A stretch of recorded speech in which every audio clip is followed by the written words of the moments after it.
Wow. Yeah, a big, what's that? Howdy do to our subscribers. And Max, what do we say to the people who don't subscribe? Howdy don't!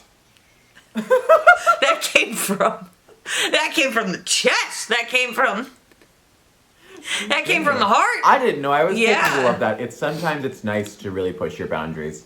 You hear about this, Kelly, you hear about this. If you're interested in dating and also getting eaten, Army Hammer is the man for you.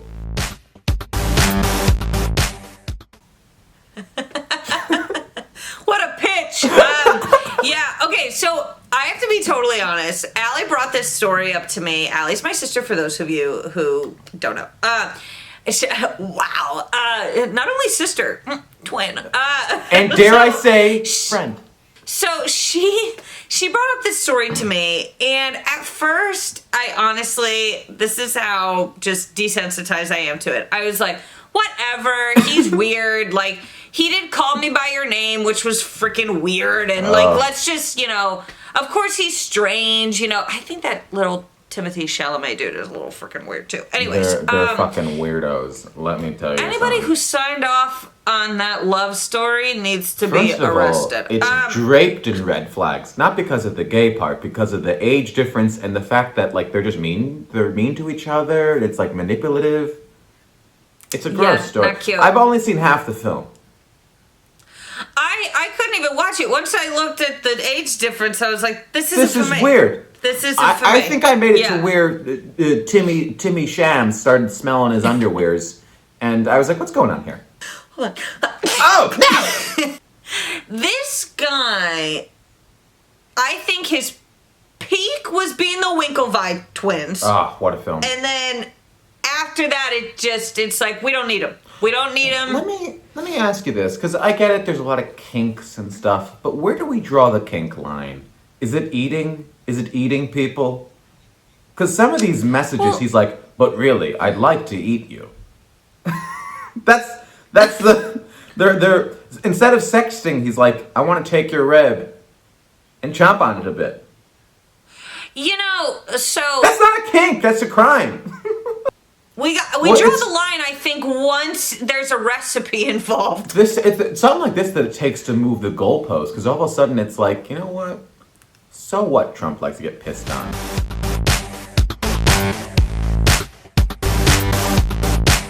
Okie dokie. So Oscar Mayer is hiring 4 new hot doggers for its Wienermobile. Okay, if you don't know what the Wienermobile is, it's my house. Massive. The Wienermobile is a massive van, essentially, that is shaped like a Oscar Mayer hot dog. And basically, they take this Wienermobile all around the country for a year, stopping at over 200 events, and people pose, take pictures with it. They answer questions about hot dogs. I don't know. Can you imagine showing up with a list, being like, I have so many questions. I have questions. Now these dogs, how are they hot? Yeah. And people seem to be really happy when they do it. They typically hire just out of college people who don't know anything about real life. Mm-hmm. And there's nothing like a first job riding around in a hot dog. That's a cool job. And let me tell you something, especially nowadays with social media, of course you could make yourself famous by having been a hot dogger. Now folks, if you're wondering what happens to the previous hot doggers after the year, well, that's what Oscar Mayer uses to make their hot dogs. It's the circle of life. So you eat last year's hot doggers. Yeah. So if you're worried about it being bad pork in your hot dog, don't worry. It's premium grade, almost Ivy beef. Mm-hmm. And they are good. You can just ask Army Hammer. They're great. Callback. But I want you to know that history shows us that this is not the only food item that has been driving around. If you note here from the documentary, the SpongeBob SquarePants movie, okay, people have been driving sandwiches for a while. I would kind of follow it around, but I would also challenge it to a race, just so I could speed up in front of it and yell, catch up, Real Housewives of New York, or as you people know it, RHONY, has shut down production after a cast member tests positive for COVID-19. RHONY caught the RHONY! This is... RHONY caught the RHONY! RHONY's got the COVID. Roni's got the Roni. That's clever, Cal. Cal, Thanks. that was quick. Write it down. Kelly, so it's a good decision to shut down production because the main way to contract COVID-19 is from a martini being thrown in your face, which is the form of attack most Roni members use. Oh my god. That thing is an alien. Holy shit. Oh, so here's my theory, is that they still have these gatherings and are finding ways to like not follow the guidelines and whatever, and that's how they're catching this shit. Because they're like, oh, like I'm rich, like I can't get COVID, which is a weird thing that a lot of people in like Dallas believe too. They're like, I'm pretty, so I can't get it. Well, that's true. If you're rich and pretty, you don't get it. That's nothing but true. If you're ugly and poor, you are high risk. That's the worst thing you can be. Actually, to back up your point, when asked to comment, the cast members of Real Housewives of New York marched down Fifth Avenue and were flipping tables at every restaurant they passed. Down the street. Do they? They were wearing masks. They were wearing masks while they did it. How many of them got it? Did it say? Just one, but they kept the identity a secret. Fuck, dude, that's not news. Just because one person you know got it, and now they're all like, well, this is real. We have been eating out, drinking wine, and sucking dick all around town. They like take a cast picture, and one of them's on a ventilator, and they're like, we're not going to say who has it, but we're keeping the identity. Let's end the stigma, okay? It is not embarrassing if you catch COVID, all right? You can tell people that you caught it. Well, that's the other problem, too, then, is that I think when people get it, is that they lie about having it, and then they still keep doing it, because then they don't want people to avoid being with them. And it's like, if you can't be alone with yourself for 14 days, you might be me. I can't do that. There should be an order where if you've been following the COVID rules, you should get the vaccine first. Like these fucking people that are out partying and whatever the fuck. I would take money.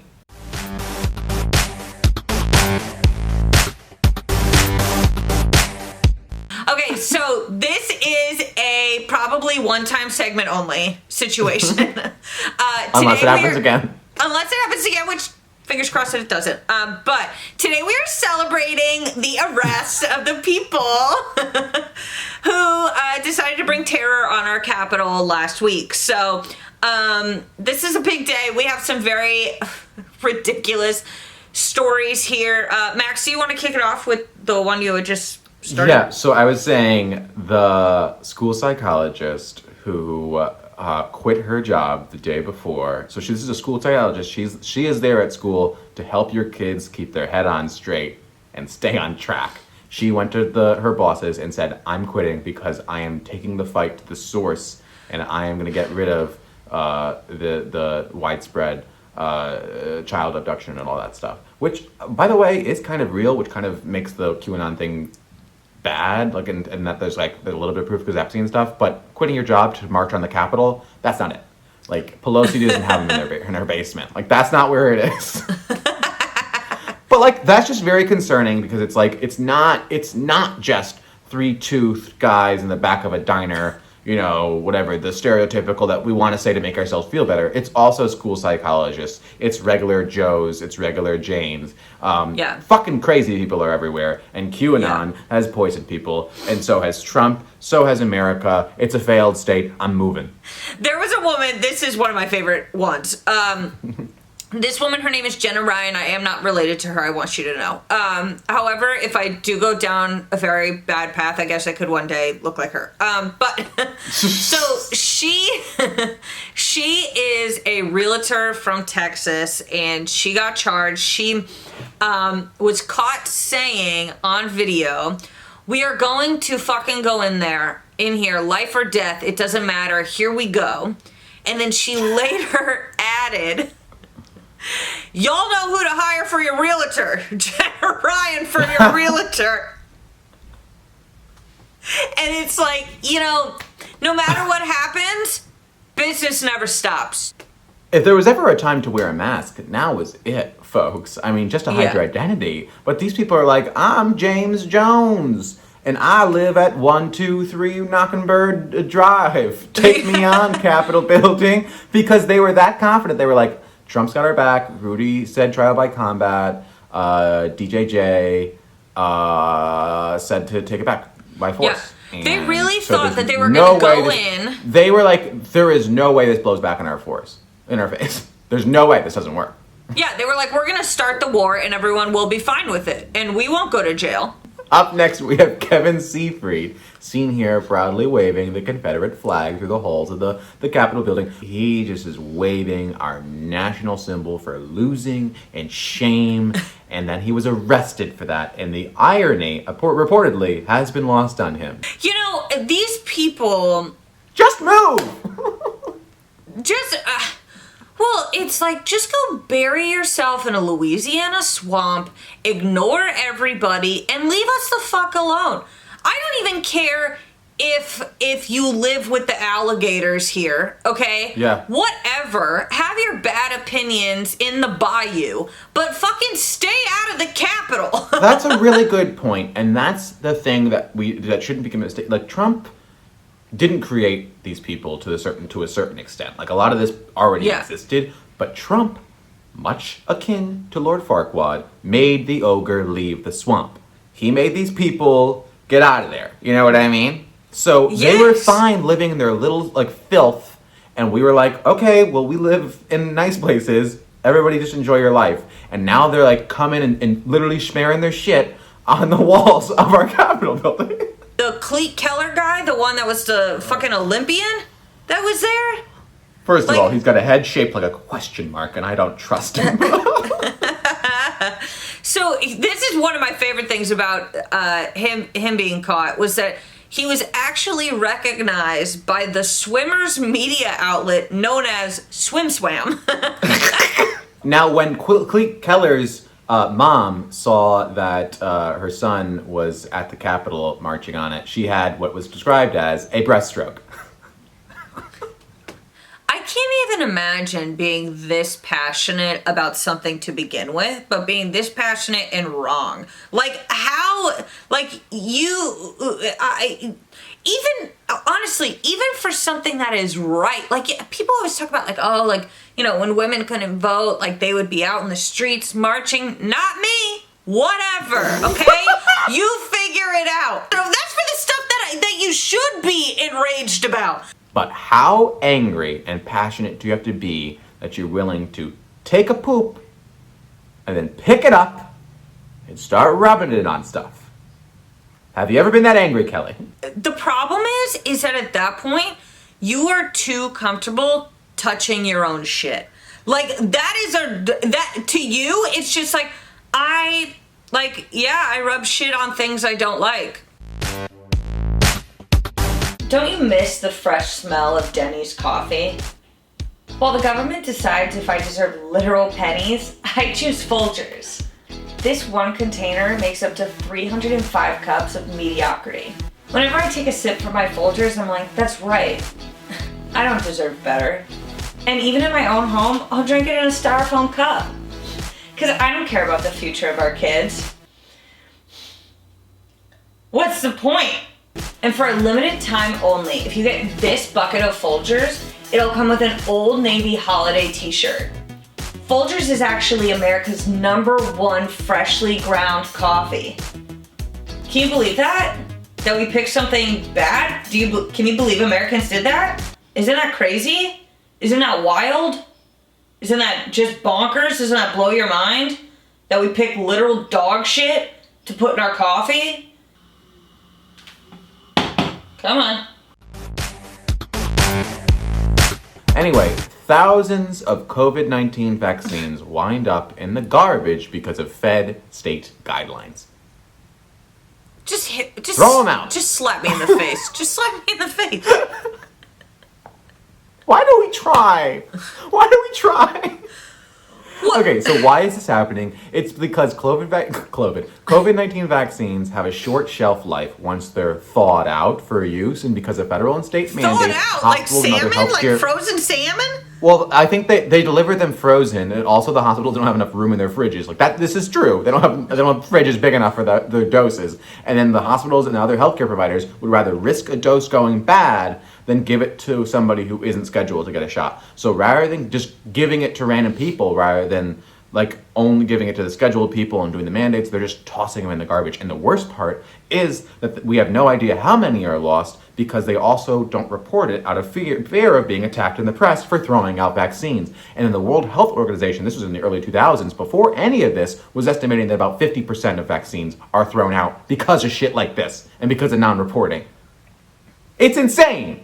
But Kelly, can I tell you this? To be fair, I have the same attitude when it comes to food. Leftovers are yucky. I want a fresh vaccine. You know what I mean? Also, there's not enough space in my fridge around all the different types of fake milks, your almond, your oat, your pea, and agave nectars. So. In my household, we do not waste food. We eat our leftovers. Leftovers are good. Here's the key. You gotta heat a lot of them in a pan, not in the microwave. That's where the... Oh, you gotta bake. Yeah. Why can't we find like quirky ways to give people who don't want the vaccine? Like, why can't we like put it in a milkshake or like a dog, like wrap it up in some cheese? Well, that's like some of the stories, is that like some of the doctors that are like more like TV doctors where like they're like, why don't we just give these to people? We should be giving them to people. And they have to go all the way up because every hospitals, like anything, either are a stupid fucking business that talk to all the suits, and by the time they get to them, the vaccines are done. They're like bad, so they have to throw them out anyway.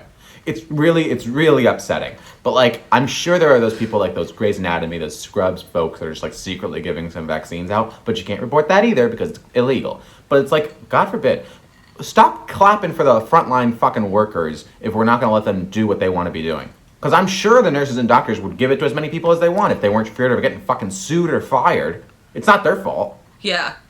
Well, you know... Yeah, thank you for your input. Stuff like this, it's like, why do we have laws? I don't know. Don't need them. Yeah. This shit is when you're like, fucking storm the hospitals if you're going to storm something. So, if you haven't heard, the NRA has filed for bankruptcy. No! No! My pride and joy. This is the future liberals want. So, basically, the NRA is set up in upstate New York at the moment, but because they have filed for bankruptcy, they are going to move to Texas and become a non-profit. So, to me, like, that's what everyone who likes Joe Rogan is doing, so I'm not saying... These guys are just Rogan fans. Yeah, I'm not saying that, like, there is an overlap between NRA people and Joe Rogan, but there definitely is, you know? Oh, no, I'm saying that, and I've listened to some Joe Rogan episodes when it's a guest that I enjoy. I like Joe Rogan. Listen, I'm not above it. Yeah, I like him. God forbid. I think his new studio in that red fucking submarine is weird, but I do enjoy him in his interviews. But look, you can there's no fact that the fact of the matter is, listen, also, here's the other thing. The NRA are pieces of shit, but I would love to shoot a gun. I want to go to a shooting range. I think it would be fun. I want to go pew, pew, pew. Okay. I think it would be cool. So, I think it would be cool to blow off some steam. There's a massive difference in between being a gun owner and someone who, likes to shoot guns or likes to hunt or whatever, and then being an NRA supporter. Being an NRA supporter it's like, I love comedy, okay? But I'm not going to donate $50 a year to the Comedians Association of whatever. I don't need to. Why would I need to? What's the point? It's like, yeah, guys, it's like Kelly loves comedy, but she's not going to, like, become successful at it for any reason. It's just like, she, like, loves it, you know? What's with the chain? Let's talk about the chain. But look at the shit that was on their website, okay? Imposter Santa denies toy gun request. Gets the sack. What? Are you suggesting that your child was so angry that he shot Santa? Is that what I'm processing? I spent a lot of time on the NRA website yesterday because I wanted to... Take us through it. Take us on a tour. It was kind of like method acting. Like, I was on the website as an NRA consumer. Like, okay, if I'm going to be on here... Last night you slept with a gun under your pillow, didn't you? I did, yes. Right now you can get a discounted membership. Okay, so it used to be the bottom level was $45 a year. Now it's $30 a year, and it ranges all the way up to 5-year membership if you pay $100. The next thing you get to do is you get a magazine subscription that will come to your house in print. And these are the 4 choices that you get to pick from. You get to pick from Shooting Illustrated, American Rifleman, American Hunter, and America's First Freedom. Okay? Now, The little child with the holsters, that's a shame. And like the bulletproof vest. And the fact that they don't see irony that they have a school-aged child wearing a bulletproof vest is just the best part of the NRA. what a week. What a week. What a week. What a week. As always, like and subscribe. You know we love you guys, and have a great week. And hey, you know what? You know what? You go be that boss, babe. You go be that boss, babe. Wow. You know? Wow.